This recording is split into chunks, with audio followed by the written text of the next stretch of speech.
I don't feel like I know what I'm doing right now. So I'm a photographer. I've gotten a lot of attention for that, and I've had to talk about myself a lot in different forums and venues, and whenever I do that, I always feel like I'm only giving people a part of myself and a part of my story. So this is kind of a little bit of an opportunity to share one other aspect of who I am, and kind of how I got into photography. So I got pregnant when I was 20 years old, and I'd known the man for 6 weeks, and I was told that I could marry him and I'd have some help, and if I didn't, that I'd be on my own. So I married him. And it was about 8 months into my pregnancy when I started realizing what was going on. I was driving down the road, driving down the highway, and a fist hit my temple, and my head hit the side of the side window in the car, and I swerved into the other lane. And I was so shocked by what happened, and immediately my mind went into survival mode. Like, I gotta get out of this car, I gotta get home, I gotta get safe. And then it was silent, and I was so thankful for that calm. And that was the first of many times, many instances where everything was fine and everything was going okay, and then out of nowhere something extreme would happen. And it would be glasses broken on my face, or being dragged across the floor, or a number of other things that all look kind of similar.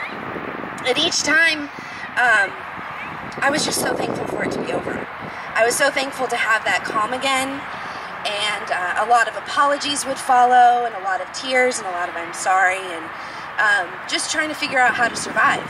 I was really young, and I had a baby, and I had these dreams of a family, and a lot of the behavior in between those really explosive moments, I'd grown up in a home that wasn't necessarily violent, but extreme situations were the norm, and so I normalized it. I could get through that kind of stuff. Something was crazy, I had all the skills that I needed to be able to get through it. So a lot of things that should have been red flags weren't for me. They were just normal behaviors that I had developed all of these strategies to get through. And then each time something crazy would happen, I just wanted to get through that situation. I just wanted to figure out how to get out of it and through it and to the other side of it. And then I'd be so relieved and so thankful and just want to rest that planning any further than that seemed impossible. And then at some point, my ex-husband went to prison, and when he came out of prison, he was an angry man who just came out of prison, and I had a 2.5-year-old daughter, and I'd had a little break from the crazy for a little while. And so when things started getting really, really violent again, I was a little bit more aware of the situation. But I remember the first time that I felt like things were going to be okay. When my daughter was probably 8 months old, and I was staying at home with her, and I was watching Oprah, and this woman came on. I don't know who she was or what the story was, but she looked so put together, and she seemed so intelligent, and she was talking about her story of abuse. And in my mind, I had all these images of women who'd been in abusive relationships, and they were haggard and tired and not very smart and run down, and I didn't want to relate to that. But when I saw somebody that was so sure of herself and confident, able to talk about it, I felt like everything was going to be okay. But it still took a long time after that for me to acknowledge anything. And not long before I finally was able to leave this man, I opened up to a counselor. And I kind of told her what was going on. And I felt like I'd been living in secrecy for a long time, and I'd been living in isolation for a long time.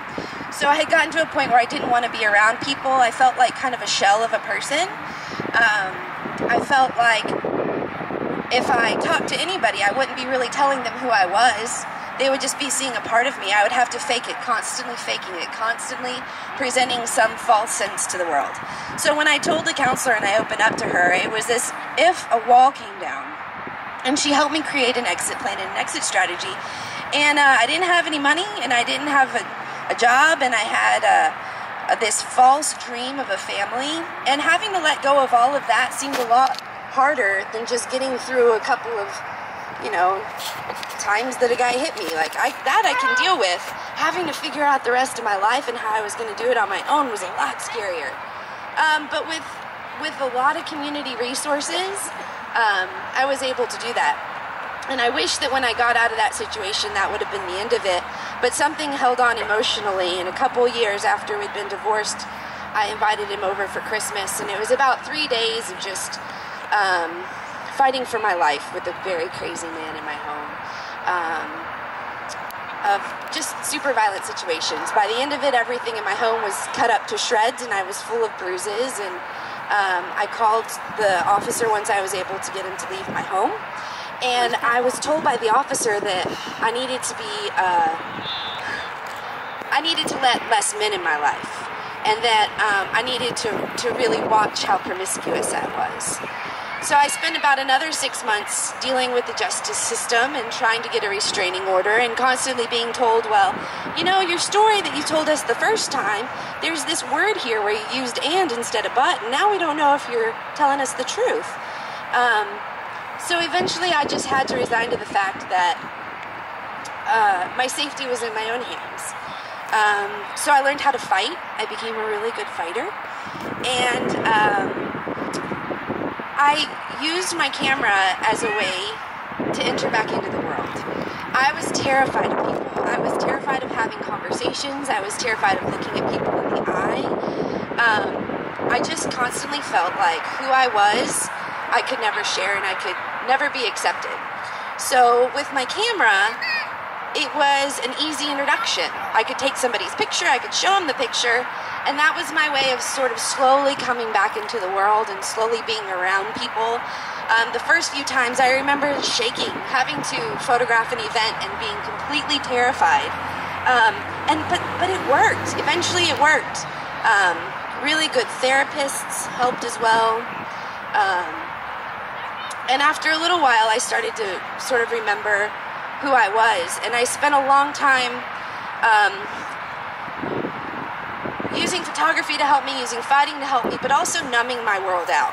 So a lot of these memories and a lot of these situations were something that I couldn't deal with. So I did a lot of drugs and I drank a lot on a daily basis because I couldn't deal with it. I couldn't do it.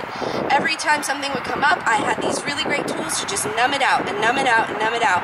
And then it got to a point where I didn't want to numb it out anymore, and I didn't have any other solutions. So I entered into recovery. So I've been sober for 3 years now, and through that process of sobriety, I've had to confront a lot of these emotions. I've done it with photography, forced myself to be in front of people and to meet other people and to hear their stories. And each time that I hear somebody else's story, I can identify with something, some aspect of it. And I realize how connected we all are. One of the hardest things for me in dealing with anything that I've gone through is comparison, and comparing my story to somebody else's story, because it goes two directions.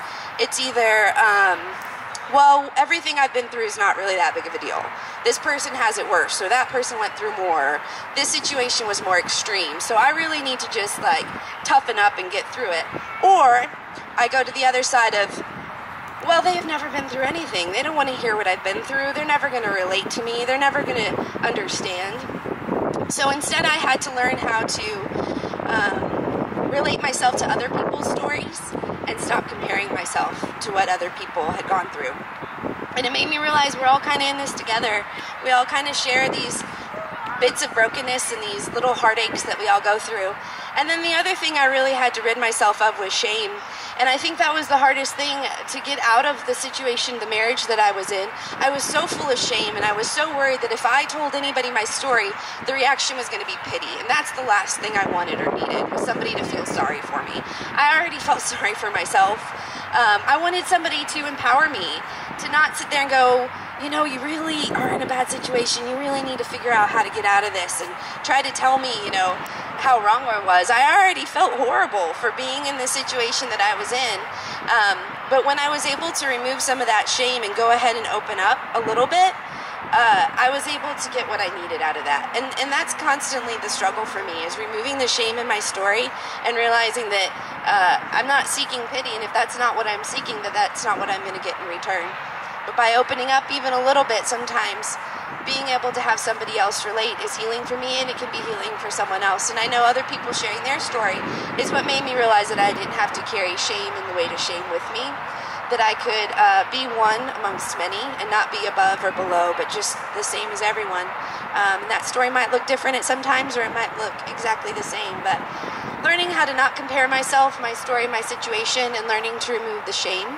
And also learning how to use the resources in the community. I have a wonderful therapist at the Rape Crisis Center. I initially sought services at Family Violence Prevention. I had to be on food stamps for a couple of years. All of those things helped me get out of the situation that I was in.